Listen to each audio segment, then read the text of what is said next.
Muri yeZimbabwe mukomana anonzi Zivhu aimbova MP weChivu South azovhura hombe manje muzara nhasi. Aiwa azovhura huru. Notoona kuti anotaura mashoko ekuti aiwa ma-MP ari muparliament eTCC anovimbisiwa ma$50,000 US kana vakabetsera kuvhiringa vanozonyichamisa. Aiwa muri yeZimbabwe aiwa azonyatso kuvhura bhomba manje. Aiwa sara maendera mberi nenyaya iyi ndokurudzirai subscriber wolike wotina on the bell icon kuti tambocana mabhitsi andokupa pano paZim News Live. Nokuti nhau dzinobuda dzichinzi vaimbova mumiriri weChivu South mudare reparliament Zivhu vanoti vamiriri veCCC Citizen Coalition for Change vanonzi vakavimbiswa zviuru $50 zvemadhora pamunhu ega ega kuti varambe vari muparliamente kuitira kuti vavhiringe vaimbova mutungamiri webato iri vanozonyichamisa.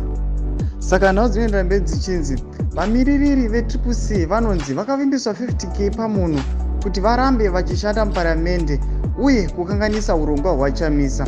Vanonzi vanobhadhara vaishanda naChamisa.